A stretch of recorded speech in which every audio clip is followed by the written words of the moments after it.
Bonjour Yadranka, ça me fait vraiment plaisir de te voir et puis je te remercie de partager avec nous tes retours d'expérience. En fait, j'aurais voulu que tu partages le contexte dans lequel tu es venu vers moi pour un accompagnement dans un premier temps. Voilà, si tu peux nous poser la demande initiale. La demande initiale s'inscrivait en fait dans un changement de vie professionnelle, plus exactement une reconversion professionnelle que j'espérais. J'étais, comment dirais-je, forte de expériences qui se sont pas très bien passées, pour être honnête, en termes d'accompagnement de bilan de compétences. Donc, c'était quelque chose qui était déjà en fait latent depuis un certain temps et qui finalement s'est matérialisé par une volonté de me reconvertir professionnellement, de changer complètement de cadre professionnel. Et, euh, et du coup, on a discuté ensemble et ça m'a paru une évidence en fait que tu puisses m'accompagner dans cette recherche de ce nouveau cadre professionnel dans lequel je pouvais évoluer et m'épanouir. Écoute, je te remercie de ta réponse. On comprend bien le contexte. Et du coup, qu'est-ce que tu en as tiré? Quel a été le retour sur investissement, que ce soit en temps, en argent, en énergie, et notamment sous l'angle de ce qu'on appelle la gestion des émotions? Justement, c'était en fait le travail principal qui moi, m'a d'abord interpellée et ensuite qui était en fait primordial pour moi de comprendre. Euh, je peux dire que les émotions sont toujours, mais le sont moins, comment dirais-je,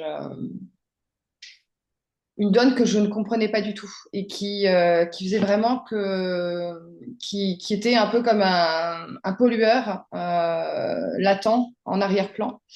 Et j'avais beaucoup de mal comment dirais-je, à comprendre en fait les émotions. C'est pas tant les gérer, mais les comprendre, pourquoi elles étaient là.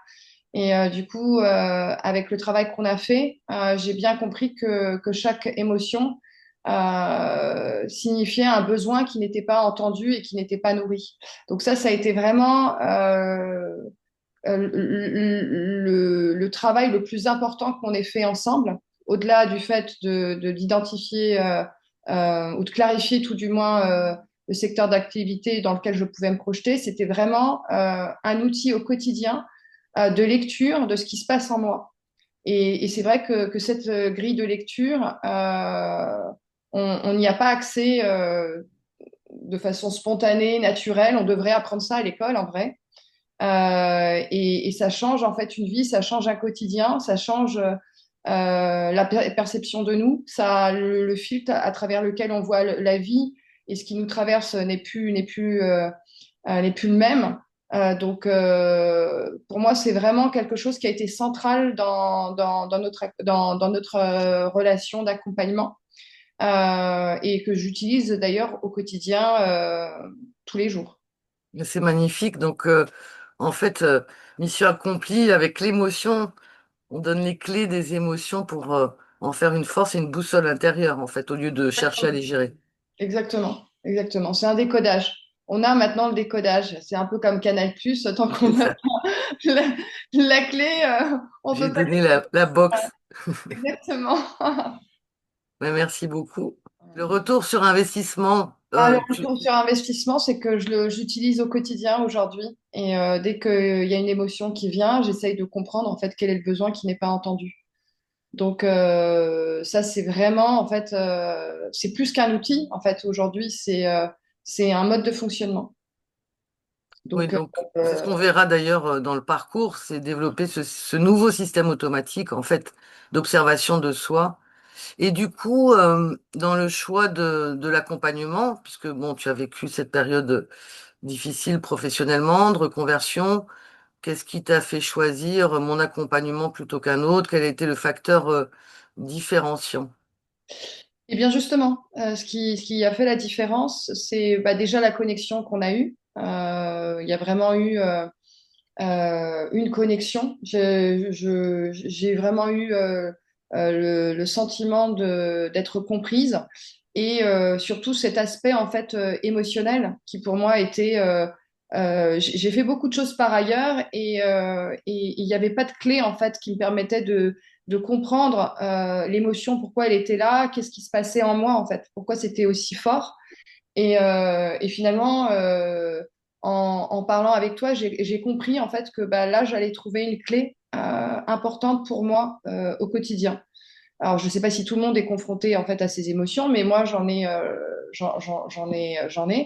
Et pour moi, c'était très important. Et puis même le fait que ça soit un mentorat, c'est-à-dire pas seulement de l'écoute, mais il y a aussi un feedback, il y a des exercices qui sont faits, qui permettent aussi de mettre en lumière certaines choses en nous, qui sont extrêmement intéressantes et qui permettent réellement d'avoir une meilleure compréhension et grille de lecture de nous-mêmes. Donc voilà, je pense que ça, c'est une de tes forces, deux de tes forces pour être plus exact. Donc après, il y en a bien d'autres. Tu es très créative aussi et très intuitive. Et donc dans ce processus de mentoring, c'est extrêmement important de pouvoir être en mesure à chaque instant de pouvoir réajuster, percevoir et réajuster en fait son positionnement d'accompagnement. Super, bah écoute, merci, ça me va droit au cœur et au cerveau. Et du coup, ben, je te souhaite une belle route puisqu'on a bien avancé sur ton parcours et j'espère que ces clés te permettront de vivre de façon plus apaisée, on va dire. Mais bien sûr, on a toujours nos émotions, mais au moins d'avoir une relation différente avec elles pour qu'elles soient vraiment des clés plutôt que que des obstacles, quoi. Tout à fait. Que ce soit des compagnons plus que des personnes avec qui enfin, des éléments avec qui on est en conflit, c'est peut-être un peu trop fort, En mais lutte. en lutte, voilà, c'est ça. La lutte, ouais, tout à fait. C'est beaucoup plus. Merci Yadranka. Bah, écoute, je te souhaite une Merci belle route. Rita.